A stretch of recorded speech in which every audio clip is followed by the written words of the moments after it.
Hello everyone, आज date है 27 जनवरी 2022 और इंडियन एक्सप्रेस न्यूज़पेपर एनालिसिस में आपका स्वागत है। इस वीडियो में हम इंडियन एक्सप्रेस न्यूज़पेपर की इंपॉर्टेंट न्यूज़ को एग्जाम के पॉइंट ऑफ व्यू से डिस्कस करेंगे। नीचे डिस्क्रिप्शन बॉक्स में Telegram channel Volcano IAS academy का लिंक दिया हुआ है। आप Telegram channel Volcano IAS academy के साथ में जुड़ सकते हैं। वहाँ पर हर exam means UPSC, state PCS and other government exams के पॉइंट ऑफ व्यू से काफी इंपॉर्टेंट इन्फॉर्मेशन आप सभी के साथ में शेयर की जाती है। तो चलो स्टार्ट करते हैं। वीडियो को स्टार्ट करेंगे एक ज्योग्राफिकल मैप क्वेश्चन के साथ में। और आज आपका क्वेश्चन ये है कि पेंगोंग त्सो लेक को जाकर के आपको सबसे पहले मैप में व्यू करना है, फिर इससे रिलेटेड हर इंपॉर्टेंट फैक्ट्स को एंड इन्फॉर्मेशन को कमेंट बॉक्स में टाइप करना है। कल हमने आपसे क्वेश्चन पूछा था हड़प्पा साइट को लेकर के, तो आप सभी को पता है इंडस वैली सिविलाइजेशन की एक इंपॉर्टेंट साइट के रूप में सिचुएटेड है Harappa site. Indus valley civilization की फर्स्ट साइट जिसका सबसे पहले एक्सकेवेशन किया गया था, उस साइट का नेम है हड़प्पा साइट। 1921 में दयाराम साहनी ने हड़प्पा साइट को एक्सकेवेट किया था और हमें पता है कि हड़प्पा साइट जो है वो रावी रिवर के बैंक पर सिचुएटेड है। यहाँ पर मैप के थ्रू आप इसको व्यू कर सकते हो। सबसे इंपॉर्टेंट थिंग्स हमें यहाँ से कौन कौन से मिली हैं जो हमारे एग्जाम के पॉइंट ऑफ व्यू से इंपॉर्टेंट है, तो उसमें फर्स्ट है red sandstone male torso, symbol of swastika, 12 granaries and R37 graveyard. Indian Express newspaper का अगर हम डिस्कशन करें तो सबसे पहले फ्रंट पेज पर जो इंपॉर्टेंट न्यूज़ है वो रिपब्लिक डे सेलिब्रेशन को लेकर के है। इस इमेज के थ्रू हमें ये शो कर रखा है कि विमेन का पार्टिसिपेशन जो हमारी परेड परफॉर्मेंस की जाती है 26 जनवरी को रिपब्लिक डे सेलिब्रेशन पर, उसमें विमेन का पार्टिसिपेशन टाइम के अकॉर्डिंग बहुत ज़्यादा इंक्रीज हो रहा है। यहाँ पर नेक्स्ट इंपॉर्टेंट न्यूज़ है, हमारी जो सेंट्रल गवर्नमेंट है वो कोशिश कर रही है यूनियन गवर्नमेंट कि जितनी भी हमारी मिनिस्ट्रीज हैं उनको एक इंडेक्स पब्लिश किया जाए और इस इंडेक्स में कुछ पैरामीटर के बेसिस पर उन मिनिस्ट्रीज को रैंकिंग दी जाए। उस रैंकिंग के बेसिस पर कंपटीशन इंक्रीज होगा मिनिस्ट्रीज में और जो भी हमारा वर्क है वो उसकी एक तरीके से उसमें काफ़ी ज़्यादा फास्ट आएगा, मतलब स्पीडी तरीके से वर्क यहाँ पर कंप्लीट होंगे हर मिनिस्ट्री में। पैरामीटर्स की अगर हम बात करें तो कुछ आउटलाइन देने की यहाँ पर कोशिश की गई है कि किसी भी मिनिस्ट्री में single window clearance of projects कितना ज़्यादा हो रहा है, किसी भी फाइल को क्लियर करने में कितना टाइम लग रहा है, इसके अलावा डिजिटल टूल्स का वहाँ पर कितना यूज़ किया जा रहा है किसी भी मिनिस्ट्री में, ये कुछ पैरामीटर्स होंगे। इसके अलावा कुछ अदर पैरामीटर्स भी इसमें इंक्लूड किए जा सकते हैं। इन सभी के बेसिस पर यहाँ पर मिनिस्ट्रीज को रैंकिंग देने की कोशिश की जाएगी ताकि ईज ऑफ डूइंग बिजनेस जो हमारी एक स्ट्रेटजी है उसको काफ़ी ज़्यादा ईज बनाया जा सके। नेक्स्ट इंपॉर्टेंट न्यूज़, यहाँ पर जो आर्टिकल है वो रशिया और यूक्रेन के बीच में क्लैश को लेकर के है। अब इस इंडिया का क्या इस पे स्टैंड रहे इसको लेकर के इस आर्टिकल में बताया गया है। देखो US deputy secretary of state जो है उन्होंने हमारे फॉरेन सेक्रेटरी हर्षवर्धन श्रृंगला के साथ में एक तरीके से डिस्कशन हुआ और उसमें डिस्कशन हुआ रशिया और यूक्रेन के बीच में जो इशू चल रहा है उसको लेकर के। हमें पता है कि ये इशू इसलिए है कि रशिया चाहता है कि जो यूक्रेन है वो एक उसके ऊपर इन्फ्लुएंस जो है वो एक तरीके से रशिया का ही रही, लेकिन जो यूएस है वो अपने नाटो ऑर्गेनाइजेशन को एक्सपेंड करके जो यूक्रेन वाला एरिया है उसको अपने अंडर डिक्लेयर करना चाहता है। इस चीज़ को लेकर के रशिया कन्फ्लिक्ट में है। रशिया चाहता है कि यूएस जो है वो नाटो ऑर्गेनाइजेशन का सहारा लेकर के यहां पर आकर के अपना डोमिनेंस क्रिएट करेगा। अब इसमें इंडिया का क्या स्टैंड हो, क्योंकि इंडिया के लिए तो अगर आप देखोगे तो रशिया, यूक्रेन और यूएस सभी कंट्रीज ऐसे हैं जिनका इक्वल पार्टिसिपेशन है इंडिया के ग्रोथ एंड डेवलपमेंट में। यूक्रेन की अगर हम बात करें तो हमारे इंडिया के बहुत सारे स्टूडेंट यहाँ पर एमबीबीएस डिग्री करने के लिए, मेडिकल डिग्री कंप्लीट करने के लिए यहाँ पर गए हुए हैं। दूसरा अगर हम बात करें तो रशिया से तो काफ़ी लॉन्ग टर्म से हमारे रिलेशन काफ़ी अच्छे रहे हैं। यहाँ पर अगर हम बात करें तो यहाँ पर बहुत सारे डिफेंस वेपन जो हैं वो रशिया कंट्री के द्वारा हमें सेंड किए जाते हैं। यूएस से अगर हम देखें तो 2014 से जो हमारे थोड़े से रिलेशन जो है वो यूएस की तरफ टर्न हुए हैं, लेकिन फिर भी रशिया के साथ जो रिलेशन है वो रेगुलर हमने मेंटेन कर रखे हैं। अब यहाँ पर अगर इंडिया यूएस का साथ देता है तो रशिया के साथ में हमारे रिलेशन बिगड़ते हैं और रशिया का साथ देते हैं तो यूएस के साथ में हमें रिलेशन हमारे बिगड़ते हैं। दोनों के साथ में ही हमें रिलेशन अच्छे रखे हैं, क्योंकि अगर हम देखें तो बायलेटरल रिलेशन के पॉइंट ऑफ व्यू से या फिर अगर हम देखें इंडियन ओशन वाला रीजन, इंडो पैसिफिक वाला रीजन जहाँ पर चाइना को हमें काउंटर करना है तो उनको एस्टेब्लिश करने के लिए भी हमें इन कंट्रीज़ की ज़रूरत है। अगर हमें पता है कि रशिया इस वॉर में चाइना को अपने साथ में लाने की कोशिश करेगा, क्योंकि चाइना जो है वो रशिया का साथ देकर के यूएस को काउंटर करने की कोशिश करेगा। लेकिन अगर चाइना और रशिया के रिलेशन ज़्यादा बेहतरीन होते हैं तो चाइना इन्फ्लुएंस करके रशिया से हमें इंडिया के साथ में जो भी डिप्लोमेटिक हमारे रिलेशंस हैं, जो भी इम्पोर्टेंट वॉरफेयर हमारे इंडिया में भेजे जाते हैं रशिया के द्वारा, उन सभी को काउंटर करवाने की कोशिश कर सकता है। ओके, तो ये कुछ प्रॉब्लम्स है। इसकी वजह से इंडिया हमेशा चाहेगा कि ये जो वॉर है वो टल जाए और यहाँ पर जो भी नेगोशिएशंस हैं, जो भी एग्रीमेंट्स हैं, जो भी बातचीत है, डिस्कशन जो है, उनके थ्रू ही इसका रिजल्ट निकल सके, ताकि यहाँ पर वॉर जैसी सिचुएशन क्रिएट ना हो। हमें पता है कि हमारे इंडिपेंडेंस डे के ईव पर हमारे यहाँ पर पद्मश्री, पद्म भूषण एवं पद्म विभूषण की लिस्ट डिक्लेयर की गई। अब उसमें एक पर्सन 93 ईयर ओल्ड है जिनका नाम है शंकर नारायण मेनन। उन्होंने अपनी मार्शल आर्ट वो अपने स्टूडेंट्स को आज भी सिखाते हैं। 93 ईयर ओल्ड है और उन्होंने बोला है कि जब तक मैं जिंदा रहूंगा तब तक मैं अपने जो स्टूडेंट्स हैं उनको सिखाता रहूंगा। तो उनकी ये जो आर्ट है वो उनको एक स्पेसिफिक एरिया देती है जिनके लिए उन्होंने सोसाइटी में एक इम्पोर्टेंट काम किया है। अभी एक्सप्लेन्ड पेज पर जो भी पद्म अवार्ड्स हैं उनको लेकर के एक्सप्लेन्ड पेज पर अच्छे से मतलब एक्सप्लेन तरीके से वहाँ पर टीचिंग्स कर रखा है। स्टडी के पॉइंट ऑफ व्यू से हमारे लिए इंपॉर्टेंट है, हर एग्जाम के पॉइंट ऑफ व्यू से। तो वहाँ पर हम इसको अच्छे से समझेंगे कि किस तरीके से ये अवार्ड दिए जाते हैं, क्या प्रोसीजर को इसमें फॉलो किया जाता है। नेक्स्ट इंपॉर्टेंट न्यूज़ है, हमें पता है कि रेलवे का एक एग्जाम कंडक्ट हुआ था और उसका रिजल्ट जब डिक्लेयर किया गया तो यूपी और बिहार में काफ़ी प्रोटेस्ट देखने को मिल रहा है। रेलवे की बहुत सारी जो प्रॉपर्टी है उनको डिस्ट्रॉय किया जा रहा है। तो यहाँ पर जो हमारे रेलवे मिनिस्टर हैं उन्होंने बोला है कि डिस्कशन के थ्रू हम इस प्रॉब्लम को, ये जो भी कंसर्न है उसको सोल्व कर सकते हैं। इस तरीके से जो हमारी प्रॉपर्टी है उनको डिस्ट्रॉय करने की जरूरत नहीं है। देखो, कल इंडियन एक्सप्रेस न्यूज़पेपर पर कुछ कमेंट आए। गोलू कुमार ने कुछ कमेंट किया। उन्होंने बोला कि आप इकोनॉमी पेज को और जो स्पोर्ट्स पेज है उसको भी इंक्लूड किया कीजिए ताकि वो हमारे एग्जाम के पॉइंट ऑफ व्यू से इंपॉर्टेंट है। हम आज से कोशिश करेंगे कि इकोनॉमी पेज और जो स्पोर्ट्स पेज पर जो भी इंपॉर्टेंट न्यूज़ है उनको हम डिस्कस करें। इसके अलावा ये बोला गया कि यूपीएससी एग्जाम के पॉइंट ऑफ व्यू से हम न्यूज़ को डिस्कस करते हैं। देखो, ऐसा नहीं है। पहली बात, अगर हम किसी भी न्यूज़ को स्किप कर रहे हैं तो समझ लो वो हमारे एग्जाम के पॉइंट ऑफ व्यू से इंपॉर्टेंट नहीं है। जैसे अभी जनरल इलेक्शन चल रहे हैं, हमें पता है 5 स्टेट्स में इलेक्शन होने वाले हैं, तो अब उस स्टेट में कितनी सीट है ये हमारे लिए इंपॉर्टेंट हो सकती है। अब कौन सी पार्टी किस सीट से किस पर्सन को वहाँ पर कैंडिडेट बना करके उतार रही है, ये हमारे लिए इंपॉर्टेंट नहीं है। ओके, सिर्फ हमें ये पता होना चाहिए कि वहाँ पर कौन कौन सी पार्टी है, कौन कौन सी वहाँ पर रीजनल पार्टी है, कौन कौन सी हमारे वहाँ पर स्टेट पार्टी है, कौन कौन सी वहाँ पर नेशनल पार्टी है। अब हमें पता होना चाहिए कि तीनों में डिफरेंस क्या होता है। इसके अलावा इलेक्शन कमीशन हमें पता है कि इंपॉर्टेंट रोल प्ले कर रहा है, तो इलेक्शन कमीशन को लेकर के बेसिक चीज़ें हमें पता होनी चाहिए। 25 जनवरी को नेशनल वोटर्स डे सेलिब्रेट किया गया, 12th नेशनल वोटर्स डे हमने सेलिब्रेट किया। इस बार की क्या थीम थी ये हमें पता होनी चाहिए। तो जब भी किसी न्यूज़ को हम डिस्कस करते हैं तो उसमें हम हर एग्जाम को कवर करने की कोशिश करते हैं। ज़्यादातर हम इसलिए बोलते हैं कि ये यूपीएससी के जीएस पेपर 2, जीएस पेपर 1 से इंपॉर्टेंट है। इसका कारण ये है कि हमें पता है कि यूपीएससी में मेंस का पेपर होता है और उसमें आपको आंसर्स लिखने होते हैं। तो ये जो एक्सट्रीम स्टेटमेंट आते हैं, जो इंपॉर्टेंट स्टेटमेंट आते हैं, वो हमारे मेंस के पॉइंट ऑफ व्यू से इंपॉर्टेंट हो जाते हैं, इसलिए वहाँ पर बताया जाता है। और जब भी आपको ये बोला जाता है कि प्रीलिम्स के पॉइंट ऑफ व्यू से इंपॉर्टेंट है, मतलब वो हर एग्जाम के पॉइंट ऑफ व्यू से इंपॉर्टेंट है। मतलब वहाँ पर कोई फैक्ट की बात की गई है जिसको लेकर के वहाँ पर डायरेक्ट अगर यूपीएससी प्रीलिम्स में क्वेश्चन पूछा जा सकता है तो स्टेट पीसीएस में भी वहाँ से क्वेश्चन पूछा जा सकता है। और अदर हमारे जो भी एग्जाम्स हैं जिनकी भी आप प्रिपरेशन कर रहे हो, उन सभी के लिए हम यहाँ पर न्यूज़ को डिस्कस करते हैं। Next important news page number 6 पर। पेज नंबर 6 पर जो इंपॉर्टेंट न्यूज़ है वो दिल्ली को लेकर के है। दिल्ली में हमें पता है पहले तो कोविड की वजह से वहाँ स्कूल बंद रही। वहाँ हमने देखा कि पोल्यूशन लेवल भी काफ़ी ज़्यादा हाई रहा, जिसकी वजह से भी वहाँ स्कूल काफ़ी लंबे टाइम तक बंद रही। और अभी कोविड की जो 3rd वेव आप मान सकते हो या न्यू वेरिएंट ओमिक्रॉन की वजह से स्कूल बंद है। अब वहाँ के जो डेप्यूटी सीएम है मनीष सिसोदिया, उन्होंने बोला है कि डीडीएमए के साथ में हम जल्दी डिस्कशन करेंगे और उसके बेसिस पर जल्दी कोशिश की जाएगी कि वहाँ पर जो भी स्कूल है उनको ओपन किया जाए, क्योंकि पेरेंट्स ये चाहते हैं कि स्कूल ओपन हो सके। हमें भी पता है कि स्कूल लंबे टाइम से क्लोज होने के कारण से जो स्टूडेंट है, एक तो उनमें लर्निंग गैप काफ़ी क्रिएट हुआ है। कल भी हमने एक सर्वे डिस्कस किया था, उसमें देखा कि बहुत सारे सर्वे की रिपोर्ट अगर हम व्यू करें तो उससे पता चलता है कि लर्निंग गैप काफ़ी ज़्यादा इंक्रीज हो गया है। इसके अलावा दूसरी अगर बात करें तो जो हमारे स्टूडेंट हैं, जो हमारे चिल्ड्रन हैं, उनकी जो मेंटल हेल्थ है वो भी इससे ज़्यादा काफ़ी इफेक्ट हुई है, क्योंकि आप ऑफलाइन क्लासेस को ऑनलाइन क्लासेस से कभी भी चेंज नहीं कर सकते हो।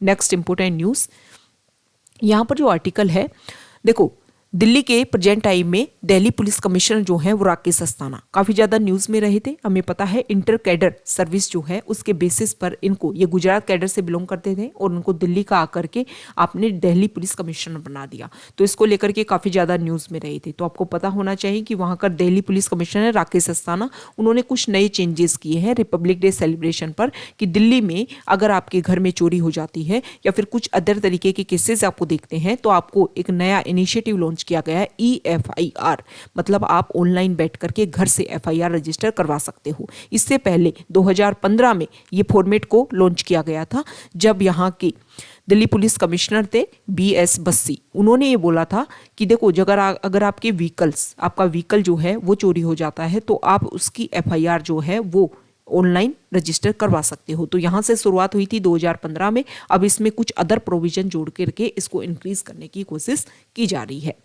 नेक्स्ट इंपॉर्टेंट न्यूज, यहाँ पर देखो कोशिश की जा रही है कि दिल्ली से मेरठ तक की जो कनेक्टिविटी है वो एक कॉरिडोर के थ्रू, रेलवे जंक्शन के थ्रू यहाँ पर कनेक्टिविटी बनाई जाए ताकि जो CO2 का एमिशन है वो काफ़ी कम हो सके। क्योंकि जब आप एक स्पीडी ट्रेन जो है उससे कनेक्टिविटी करोगे, रैपिड रेल ट्रांजिट कॉरिडोर जो आप बनाओगे 82 किलोमीटर का, जो दिल्ली से मेरठ तक कनेक्टिविटी करेगा, इससे क्या होगा कि जो भी लोग अपने प्राइवेट व्हीकल्स को यूज़ करते हैं उसका अल्टरनेट यहाँ पर देखा जा रहा है। और जब private vehicles 1 lakh private vehicles यहाँ पर रिप्लेस होंगे इस रेलवे ट्रैक से, तो CO2 का एमिशन कम होगा। एमिशन कम होगा तो क्लाइमेट चेंज जो है वो उसके ऊपर भी इसका इफेक्ट करेगा, जो पोल्यूशन लेवल है वो काफ़ी ज़्यादा कम होगा और जो हमारा एनवायरनमेंट जो है वो हमारा इससे सिक्योर होगा। और जब एनवायरनमेंट सिक्योर होगा तो मतलब पोल्यूशन लेवल कम हो रहा है तो बहुत सारी जो डिजीज हमें देखने को मिलती है वो नहीं देखने को मिलेंगी।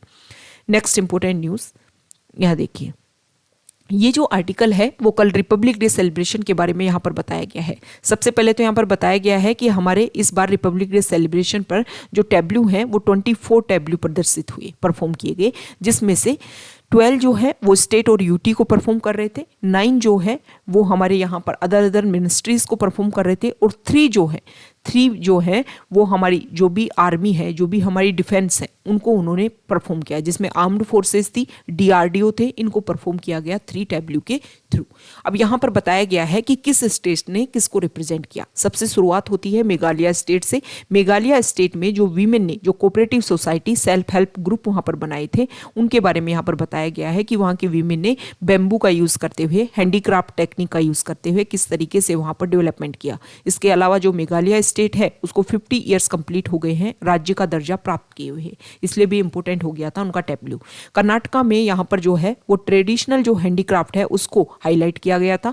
गुजरात में 1922 में एक ट्राइबल मूवमेंट यहाँ पर चलाया गया मोतीलाल तेजावत के लीडरशिप में, और यहाँ पर जो ब्रिटिशर्स आर्मी जो है मेवाड़ भील कोर वो यहाँ पर अटैक कर देती है, 1200 लोग यहाँ पर मारा जाते हैं और ये बोला जाता है कि जलियांवाला बाग हत्याकांड से भी ज़्यादा बड़ा मैस करता है ये।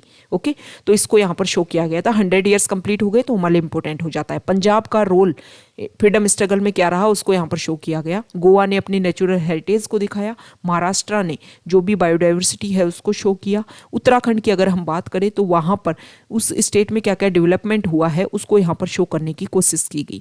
इसके अलावा अरुणाचल प्रदेश में एंग्लो अबोर वॉर जो हुआ था 1858 में और 1912 के बीच में जो 4 एंग्लो अबोर वॉर हुए उनको यहाँ पर शो करने की कोशिश की गई थी। इसके अलावा अगर हम बात करें कौन कौन सी मिनिस्ट्रीज की बात करें तो सेंट्रल गवर्नमेंट में जो education and skill development ministry है उन्होंने नेशनल एजुकेशन पॉलिसी को यहाँ पर शो किया। सिविल एविएशन मिनिस्ट्री ने उड़ान स्कीम को शो किया। उड़ान स्कीम जो हमारे रीजनल एरिया पर कनेक्टिविटी करने के लिए जो हमारे जो भी एयर सर्विस है उसको स्टार्ट किया गया है उसको रिप्रेजेंट करती है उड़ान स्कीम। इसके अलावा डिपार्टमेंट ऑफ पोस्ट जो है उन्होंने इंडियन पोस्ट को शो किया जिसको 75 years of independence Indian independence के हो चुके हैं। इसके अलावा होम अफेयर्स ने यहाँ देखिए home affairs highlighted the valour and sacrifice of the CRPF को शो किया होम अफेयर्स के द्वारा।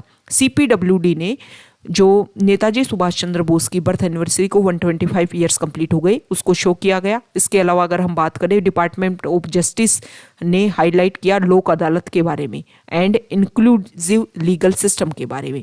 Department of drinking water and sanitation ने शोकेस किया हर घर नल हर घर नल अंडर जल जीवन मिशन, इस स्कीम को उन्होंने शो करने की कोशिश की। और कल्चर मिनिस्ट्री ने शो किया श्री अरबिंदो घोष को 150 ईयर्स कंप्लीट हो गए, उनको शो करने की कोशिश की। तो ये हमारे जो भी टैब्लू यहाँ पर परफॉर्म किए गए उन सभी के बारे में हमने एक आउटलाइन शो की है। अब इसको लेकर के आपके स्टैटिक्स से रिलेटेड करके क्वेश्चंस आपके जो भी क्वेश्चन पेपर होते हैं उनमें पूछ लेंगे कि मेघालय को स्टेटहुड गेन किए हुए कितने साल हो गए। तो ये आपके किसी भी एग्जाम्स के पॉइंट ऑफ व्यू से इंपॉर्टेंट है। अब यहाँ पर जो भी फैक्ट्स हैं वो आपको अपने एग्जाम के पॉइंट ऑफ व्यू से आपको पता करना है कि आपके एग्जाम में किस तरीके के क्वेश्चन पूछे जाते हैं। उसी तरीके के क्वेश्चंस को, उसी तरीके के करंट अफेयर्स को आप याद करने की कोशिश किया करो। ओके, यहां पर बताया गया है संजीव कुमार यादव को 11th president medal for gallantry मिला है, क्योंकि उन्होंने यहां पर बाटला हाउस आपने मूवी भी देखी होगी,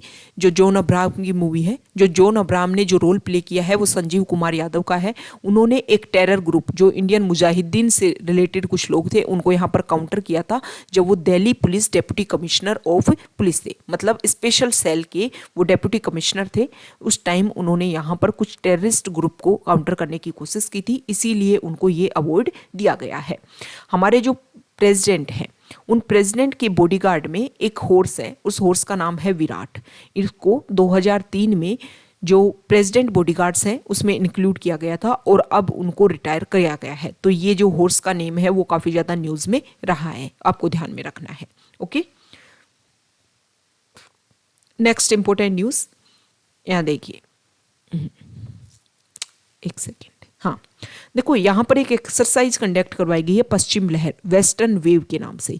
ये जो वेस्टर्न वेव एक्सरसाइज है वो हमारी वेस्टर्न नेवल कमांड के द्वारा कंडक्ट करवाएगी और इसमें बहुत सारे एलिमेंट्स, जिसमें जो 2 अदर हमारी फोर्सेज, इसके अलावा जो कोस्ट गार्ड है, उन सभी ने मिलकर के लगभग 20 दिन तक यहाँ पर ये एक्सरसाइज कंडक्ट की। तो ये जो एक्सरसाइज है पश्चिम लहर या फिर वेस्टर्न वेव, ये आपके इंपॉर्टेंट है कि कौन कौन सी हमारी जो भी हमारे डिपार्टमेंट है, कौन कौन से हमारे आर्मी के पार्ट है, उनके बीच में ये जो एक्सरसाइज है उसको कंडक्ट करवाया गया। नेक्स्ट इंपॉर्टेंट न्यूज़, यहाँ पर जो आर्टिकल है, हमारे प्राइम मिनिस्टर जो है वो सेंट्रल एशियन कंट्रीज की जो मेंबर्स हैं उनके साथ में फर्स्ट क्या करेंगे, एक मीटिंग करेंगे, वर्चुअल मीटिंग। हमें पता है कि सेंट्रल एशियन कंट्रीज जिनमें कजाकिस्तान आता है, यहाँ पर उज्बेकिस्तान, तजिकिस्तान, तुर्कमेनिस्तान और किर्गिस्तान, इनके जो भी लीडर्स हैं वो हमारे इंडिया की विजिट पर आते, रिपब्लिक डे सेलिब्रेशन पर हमारे फॉरेनर गेस्ट होते। लेकिन कोविड की वजह से इनका आना नहीं हुआ, तो अब इनके साथ डिस्कशन होगा और डिस्कशन में डिसाइड किया जाएगा कि हमारे जो बायलैटरल रिलेशंस हैं उनको और ज़्यादा इंप्रूव किया जाए, हमारे जो भी ट्रेड रिलेशंस हैं उनको इंक्रीज किया जाए। अभी अगर हम देखें तो $2 बिलियन का ट्रेड हमारे बीच में होता है, तो उसको और ज़्यादा हम इंक्रीज कर सके। इसके अलावा बहुत सारे हमारे जो टारगेट, जिसमें हम ईरान का यूज़ करते हुए, ईरान के साथ में इंफ्रास्ट्रक्चर डेवलप करते हुए जो ये हमारे सेंट्रल एशियन कंट्रीज़ हैं उन तक अपनी विजिट बना रहे हैं, उन तक अपनी पहुंच बना रहे हैं, उसको भी स्ट्रेंथन करने की हम यहाँ पर बात करेंगे। इसके अलावा यूक्रेन और रशिया के बीच में जो क्लैश है उसको भी हम यहाँ पर देखने की कोशिश करेंगे, क्योंकि रशिया ने, अभी हमने देखा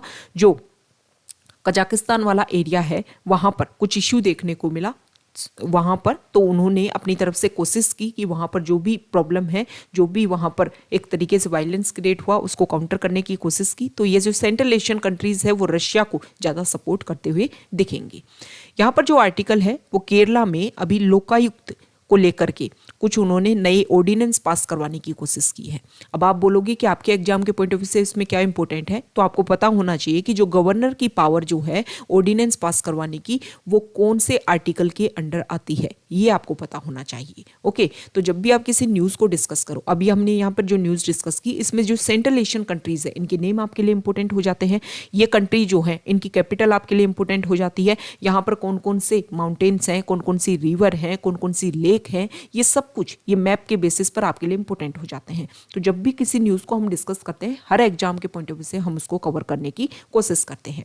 अब यहाँ पर लोकायुक्त और लोकपाल जो वर्ड है वो कब यूज में आया, सबसे पहले कौन से स्टेट ने यहाँ पर अपने अकॉर्डिंग इसके लिए लॉ बनाए, सेंट्रल गवर्नमेंट ने किस तरीके से इसके लिए वर्क किया, ये सारी जो चीज़ें हैं वो इंपॉर्टेंट हो जाती हैं। तो यहाँ पर केरला में एक इशू हुआ, केरला में ये बोला गया कि लोकायुक्त जो है उसकी पावर्स को कुछ चेंज करने की कोशिश की जा रही है। इसमें क्या कोशिश की जा रही है कि कि देखो जब भी लोकायुक्त जो है वो कुछ भी हमें रिकमेंडेशन दे, कुछ भी हमें सुझाव दे, तो वो सिर्फ सुझाव रहे, हम उसको इम्प्लीमेंट करना या ना इम्प्लीमेंट करना ये गवर्नमेंट के पास में पावर रहे। तो एक केरला की गवर्नमेंट कोशिश कर रही है कि गवर्नर इस तरीके का ऑर्डिनेंस पास कर दे। ओके, तो यहाँ पर अपोजिशन पार्टीज ने विरोध किया है कि आप इस तरीके का जो भी है उसको पास नहीं करोगे।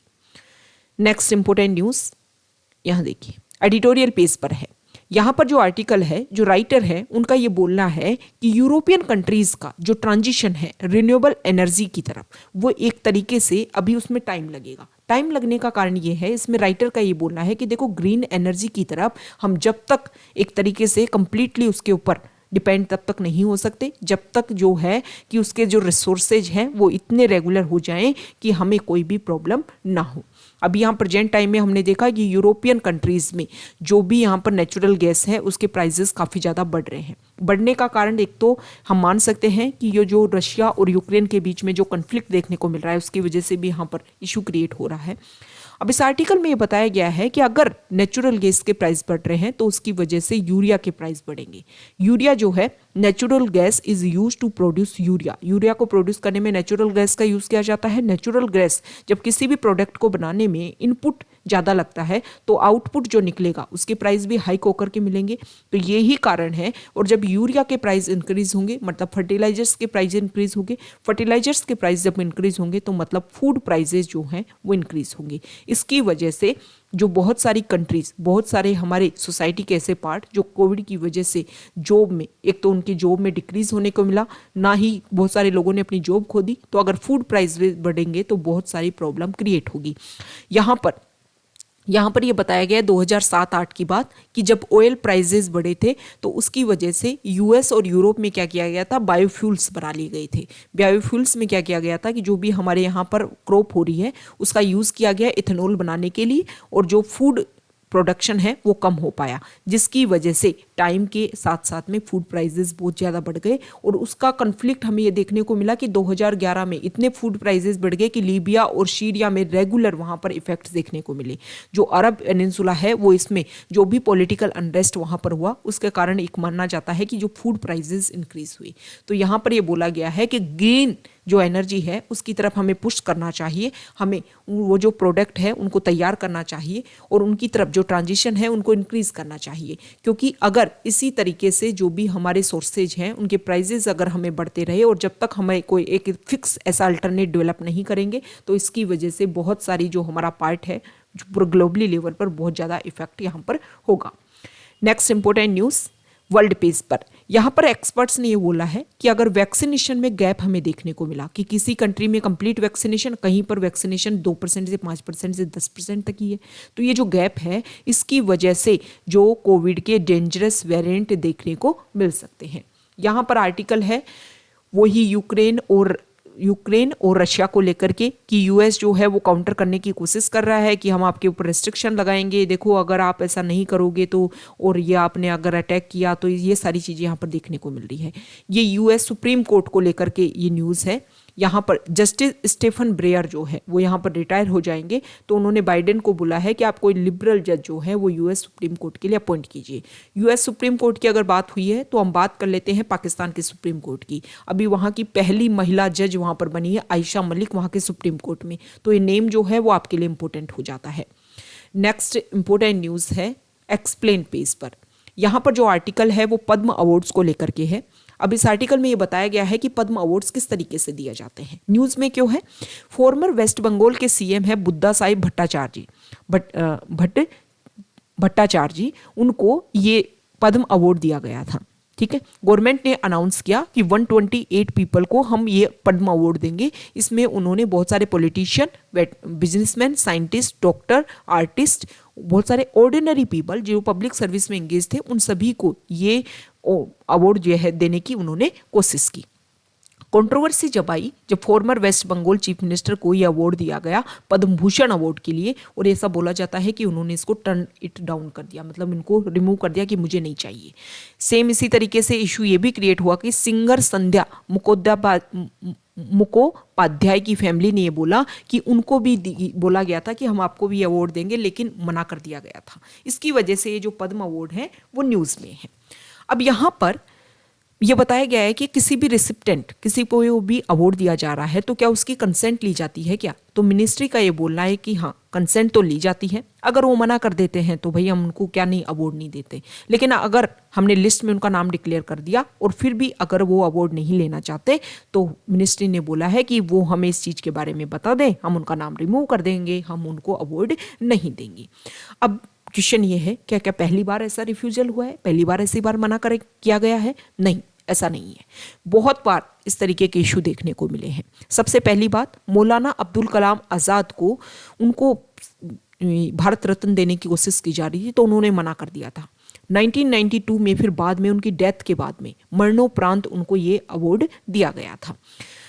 ये जो फॉर्मर सीएम है वेस्ट बंगाल के, उन्होंने मना कर दिया पद्म अवार्ड के लिए। 1990s में भी अगर हम बात करें तो सीपीएम के वेटरन EMS नामबुडिरापाद, देखो यहाँ देखो, नामबुडिरापाद, ये केरला के फर्स्ट सीएम थे और इन्होंने भी इस तरीके का, पर PV नरसिम्हा राव के टाइम में गवर्नमेंट ने उनको पद्म विभूषण अवार्ड देने की कोशिश की थी तो उन्होंने भी इसे टर्न डाउन कर दिया था। 2007 में ज्योति बसु, जो वेस्ट बंगाल के लॉन्गेस्ट सर्विंग चीफ मिनिस्टर रहे थे, उन्होंने भी इस तरीके के प्रपोजल को मना कर दिया था कि उनको नहीं चाहिए। CPM के ही यहाँ देखिए पोलिट ब्यूरो ने ये बोला था कि देखो, जो पार्टी जो है वो एक तरीके से उनको जो स्टेट अवार्ड्स है वो एक्सेप्ट करने की, had cited party norms against accepting state awards. उन्होंने ये बोला था कि इसलिए उनको ये मना किया जा रहा है, इसलिए उन्होंने मना किया है कि इस तरीके की जो अवार्ड्स हैं वो उनको एक्सेप्ट नहीं करने हैं, पार्टी की जो भी गाइडलाइंस है उनके खिलाफ में है। 1973 में डिप्लोमेट PN हस्कर जो है उन्होंने भी पद्म विभूषण जो अवार्ड है उसको रिसीव करने से मना कर दिया था कि जो भी मैंने काम किया है, अगर आप मुझे इस तरीके का अवार्ड दोगे तो मुझे लगेगा कि मेरा काम को आपने जीरो कर दिया है। यहाँ पर हिस्टोरियन हुए रोमिला थापर, उन्होंने भी मना कर दिया 1992 और 2005 में। उन्होंने बोला कि देखो, आप मेरे को अवार्ड दे रहे हो, जिस क्षेत्र में, जिस एरिया में मैंने काम किया है, मेरे प्रोफेशनल वर्क में अगर मुझे अवार्ड दिया जाए तो उसी को मैं लूंगी, ये अवार्ड मैं नहीं लूंगी। लेजेंडरी कथक डांसर सितारा देवी ने भी 2002 में पद्म भूषण के अवार्ड के लिए मना कर दिया कि बहुत, आपने जो मेरे को अवार्ड दिया है वो मेरी इंसल्ट है, आप मेरे से जो जूनियर हैं उनको मेरे से ज़्यादा, उनको पद्म विभूषण अवार्ड दे रहे हो और मेरे को पद्म भूषण अवार्ड दे रहे हो। 2015 में बॉलीवुड स्क्रिप्ट राइटर सलीम ने ये कहकर के पद्मश्री को मना कर दिया कि बहुत लेट है ये। और गीता मेहता 2019 में ये बोला जाता है कि उड़ीसा CM नवीन पटनायक की जो बहन है उनको ये अवार्ड दिया जा रहा था तो उन्होंने बोला कि एक तरीके से आप इलेक्शन को इन्फ्लुएंस करने के लिए अवार्ड दे रहे हो। ओके, पद्म अवार्ड्स होते क्या है? अगर हम बात करें तो भारत रत्न के बाद में सेकंड हाईएस्ट इंडिया के सिविलियन अवार्ड है। पहले शुरुआत में इनको पद्म अवार्ड्स के नाम से शुरुआत किया गया था 1954 में, और बाद में इनको 3 कैटेगरी में बोला गया कि कैटेगरी 1, कैटेगरी 2, कैटेगरी 3। लेकिन 1955 में इनका नाम चेंज करके पद्म विभूषण, पद्म भूषण एंड पद्मश्री इनका नाम चेंज कर दिया गया।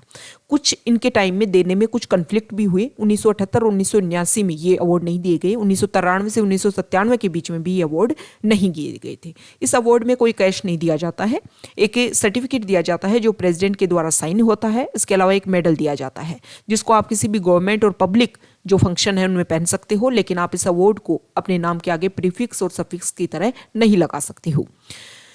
ठीक है, एक पद्म अवार्डी जो है उसको दूसरा अवार्ड मिलने में 5 साल का गैप होना चाहिए। मतलब इस साल आपको पद्मश्री मिला तो 5 साल बाद में आपको पद्म भूषण मिल जाएगा। ओके, तो इस तरीके से ये होता है। अब यहाँ पर कौन एलिजिबल होता है? तो देखो, हर साल जो है 1 मई से 15 सितंबर के बीच में जो हमारी मिनिस्ट्री है वो ओपन करती है। ओपन करने के थ्रू इसमें क्या किया जाता है, यहाँ पर नॉमिनेशन की बात की गई है।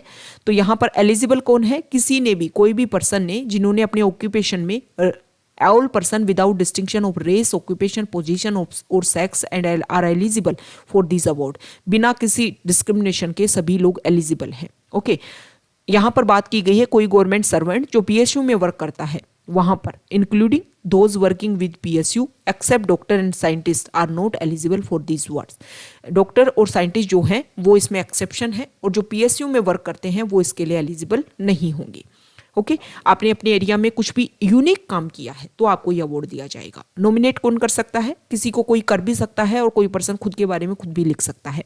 हर साल जो है वो 1 मई से 15 सितंबर तक एवरी ईयर जो है ये ओपन किए जाते हैं कि कौन कौन अपना नॉमिनेशन देना होता है। पर्सन के बारे में 800 वर्ड्स में बताना होता है कि क्या उन्होंने स्पेशल काम किया है। अब यहाँ पर जो रिसिप्टेंट्स हैं वो कैसे सिलेक्ट होते हैं? जैसे ही नाम आते हैं उसके बाद में कमेटी बनाई जाती है। हर साल ये कमेटी बनती है। इस कमेटी में जो लोग होते हैं वो कैबिनेट सेक्रेटरी तक, इसके अलावा होम सेक्रेटरी भी इसमें इंक्लूड होता है, इसके अलावा secretary to the president and 4 to 6 eminent person, ये मिलकर के इस कमेटी को बनाते हैं। ये कमेटी रिकमेंडेशन देती है प्राइम मिनिस्टर को, फिर बाद में प्रेसिडेंट इनको अप्रूवल देता है और इस तरीके से ये जो फिर अवार्ड है उनका अनाउंसमेंट किया जाता है और फिर लोगों को दिए जाते हैं। नेक्स्ट, अभी एक वर्ड न्यूज में है SSLV। SSLV क्या है?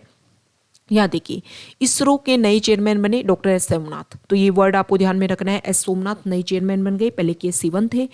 यहाँ उन्होंने बोला कि जो हमारे minister of state for space जो हैं जितेंद्र सिंह, उनके साथ में डिस्कशन होगा और इसमें इसरो जो है वो एक नया रॉकेट, न्यू लॉन्च रॉकेट शुरू करने की कोशिश कर रहे हैं, SSLV, small satellite launch vehicle. मतलब क्या है कि देखो, प्रेजेंट टाइम में जो हमारे पास व्हीकल है जिनसे हम सैटेलाइट को लॉन्च करते हैं वो बड़ी सैटेलाइट को, काफ़ी ज़्यादा वेट वाली जो सैटेलाइट है उनको लॉन्च करने के लिए, तो हमें कुछ ऐसा लॉन्च व्हीकल डेवलप करना है जिसमें स्मॉल सैटेलाइट को हम लॉन्च कर सके।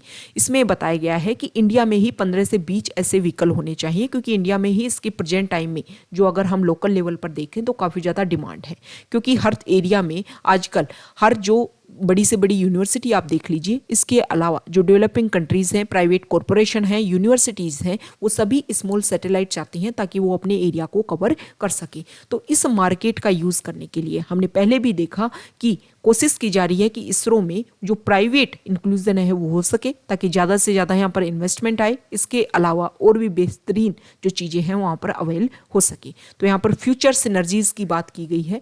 इसके अलावा ये जो SSLV जो टर्म है वो हमें पता होना चाहिए और इसका क्या क्या यूज़ किया जा सकता है, किस तरीके से बेनिफिशियल है हमारे इंडिया के लिए।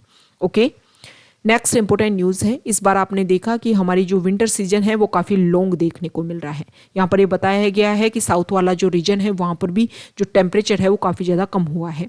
इसका एक कारण है कि हमारे यहाँ पर जो विंटर है वो इफेक्ट होता है वेस्टर्न डिस्टर्बेंसेस की वजह से। वेस्टर्न डिस्टर्बेंसेस की वजह से जब इफेक्ट होता है तो यहाँ पर हमारा टेम्परेचर होता है, रेनी सीजन उस टाइम आता है, तो इस टाइम लगभग 11 से 12 बार हमारे यहाँ पर वेस्टर्न डिस्टर्बेंस देखने को मिल चुका है, जिसकी वजह से बार बार रेन दिखने को मिल रही है। अब इस आर्टिकल में बताया गया है कि बार बार रेन होने की वजह से एग्रीकल्चर जो है वो इफेक्ट हो रहा है। ओके, यहाँ पर कंट्री की बात की गई है, सॉरी ईयर की बात की गई है। 2003 में लास्ट बार इतनी लॉन्ग जो ड्यूरेशन है विंटर सीजन की वो देखी गई थी और उसके बाद में अब इतना लॉन्ग विंटर सीजन देखा जा रहा है। एग्रीकल्चर में जो हमारे फार्मर्स हैं उन्होंने कंप्लेन की है, जैसे मस्टर्ड के फार्मर्स हैं, इसके अलावा ग्राम के फार्मर्स हैं, इसके अलावा जो ग्रेप के फार्मर्स हैं, उन्होंने बोला है कि इसकी वजह से जो फंगस है रेगुलर, जब हमने यहाँ पर देखा कि काफ़ी लंबे टाइम तक कोल्ड बनी हुई है, वेट गीला बना हुआ है, तो फंगस जो है वो यहाँ पर ग्रो होने लग गया है, जिसकी वजह से फंगस अटैक देखने को मिल रहा है हमारी एग्रीकल्चर पे। यहाँ पर बात करते हैं इकोनॉमी की। देखो, अभी हमने SSLV की बात की तो टेक्नोलॉजी की बात की, तो हम देख लेते हैं कि नासा ने last year James Webb telescope जो है वो लॉन्च किया था। जेम्स वेब टेलीस्कोप, ये जेम्स वेब टेलीस्कोप क्या होता है? इस टेलीस्कोप के थ्रू नासा ने इसलिए लॉन्च किया है कि 1990 में उन्होंने जो हबल टेलीस्कोप भेजा था, जिसके थ्रू वो कंप्लीट लेवल पर व्यू कर सकें कि क्या इस यूनिवर्स में क्या क्या चीज़ें चल रही हैं। अब वो उस हबल टेलीस्कोप ने काम करना बंद कर दिया, तो जेम्स वेब टेलीस्कोप भेजा गया और अब जाकर के ये अपनी जो भी इनकी फिक्स जगह थी, जो स्पेस था, वहाँ पर जाकर के सेटल हो गया है। तो जेम्स वेब टेलीस्कोप जो है ये काफ़ी ज़्यादा हाई पावर का कैमरा है। इसमें इतना हाई पावर का कैमरा है कि अर्थ के ऊपर अगर कोई स्पैरो भी उड़ रही है, स्पैरो भी फ्लाई कर रही है, तो उसकी इमेज भी यहाँ से क्लियर डिटेक्ट हो पाएगी। तो इससे पता चलता है कि हमारे यूनिवर्स में बहुत सारी ऐसी एक्टिविटीज़ जो हैं उनके बारे में भी यहाँ से पता चल पाएगा। नेक्स्ट इंपॉर्टेंट न्यूज़ यहाँ देखिए, इकोनॉमी पेज पर अगर हम बात करें तो यहाँ पर सबसे पहले तो बात की गई है ऑयल प्राइजेस की, कि ऑयल प्राइजेस अगर हम देखें, क्रूड ऑयल जो है वो 2014 के बाद में दोबारा से बहुत ज़्यादा हाइक देखने को मिल रहा है, और उसका कारण ये है कि रशिया और यूक्रेन, ठीक है, अभी हमने एडिटोरियल पेज पर भी देखा कि एक एरिया में कन्फ्लिक्ट क्रिएट होता है, उसकी वजह से आप पोस्ट इफेक्ट आप देख सकते हो कि कितने लंबे टाइम तक वो चीज़ें हमें इफेक्ट करती हैं। यहाँ पर जो आर्टिकल है वो यूरोपियन कमीशन को लेकर के है। यूरोपियन कमीशन की प्रेसिडेंट है उर्सुला वोन डेर लेयन, और यूरोपियन कमिश्नर है फॉर एनवायरनमेंट एंड ओशियन की ये कमिश्नर है। इनके बीच में डिस्कशन हुआ ब्रुसेल्स बेल्जियम में। इन्होंने ये बोला कि हम ग्लोबली लेवल पर फर्स्ट यूरोपियन कमीशन जो बनेगा वो यहाँ के जो लोग हैं पीपल्स के राइट्स को सिक्योर करने का, उनको सपोर्ट करने का, उनको प्रोटेक्ट करने का, इसके अलावा डेमोक्रेसी को सपोर्ट करने का, और फेयर एंड सेफ तरीके से जो हमारा एनवायरनमेंट है वो रेगुलेट करने काम कर सके, इसी तरीके के डिजिटल राइट्स जो हैं वो लोगों को दिए जाएंगे। ये राइट्स और प्रिंसिपल वो होंगे जो आपकी डिजिटल डिवाइसेस को भी कवर करेंगे। तो ये इंपॉर्टेंट आपको चीज है। नेक्स्ट इंपॉर्टेंट न्यूज यहाँ पर WTO वर्ल्ड ट्रेड ऑर्गेनाइजेशन। अब आपके लिए ये इंपॉर्टेंट हो जाता है कि वर्ल्ड ट्रेड ऑर्गेनाइजेशन कब बना था, कब एग्जिस्टेंस में आया, और इससे पहले कौन सी हमारे यहाँ पर ऑर्गेनाइजेशन वर्ल्ड लेवल पर काम करता था जो ट्रेड को रेगुलेट करने का काम करती थी। तो ये सारे जाकर के आप गूगल करोगे और फिर कॉमेंट बॉक्स में आप बताओगे कि WTO जो है वो एग्जिस्टेंस में कब आया। तो यहाँ पर WTO lets China impose 645 million tariffs on US in Obama era case. इसमें क्या हुआ था कि चाइना ने कुछ यहाँ पर सामान भेजा US में, उसके ऊपर एक्स्ट्रा टैरिफ लगाया गया, जिसको लेकर के अब चाइना को रिफंड करने की बात की जा रही है WTO के द्वारा। ओके, नेक्स्ट इंपोर्टेंट आर्टिकल है स्पोर्ट्स पेज पर। हमें सबसे पहले तो हमें पता है कि अभी विंटर ओलंपिक्स होने वाले हैं चाइना में, ये आपको ध्यान में रखना है। दूसरा यहाँ पर बात है एशिया कप की। हॉकी का एशिया कप चल रहा था, उसमें जो हमारी इंडिया की जो टीम है, विमेन टीम है, वो इसमें हार को सामना उनको करना पड़ा। कोरिया टीम ने उनको हरा दिया है। अब इंडिया जो है वो चाइना के साथ में खेलेगा 3rd और 4th पोजीशन के लिए। ओके, अब ये एशिया कप कहाँ हो रहा है ये आपको पता होना चाहिए कि कहाँ पर ये जो प्रेजेंट टाइम में जो इवेंट है वो कहाँ पर कंडक्ट हो रहा है। तो ये आप जाकर के व्यू करोगे और नीचे कमेंट बॉक्स में आप बताओगे कि कहाँ पर ऑर्गेनाइज हो रहा है प्रेजेंट टाइम में एशिया कप, क्योंकि इसको लेकर के करंट अफेयर्स में इसी तरीके के क्वेश्चन आते हैं कि इस साल का जो एशिया कप है वो कहाँ पर ऑर्गेनाइज हुआ। ओके, तो ये हमने स्पोर्ट्स पेज को, इकोनॉमी पेज को सभी को कंप्लीट करने की कोशिश की है। एक्सप्लेन पेज को अच्छे से व्यू किया है। अगर आपके अदर कुछ भी सजेशंस हैं तो आप वो हमें कमेंट बॉक्स में बता सकते हो। अगर आप यहाँ तक आए हो, वीडियो आपको अच्छा लगा है तो प्लीज़ वीडियो को लाइक कीजिए, शेयर कीजिए और चैनल को सब्सक्राइब कीजिए। आप अपने जितने भी ग्रुप्स हैं जहाँ पर आपको लगता है कि नीडी पर्सन है, जिनको ज़रूरत है कि इंडियन एक्सप्रेस एनालिसिस उनके लिए इंपॉर्टेंट है, वहाँ पर आप इस वीडियो को शेयर कर सकते हो। Okay, thank you.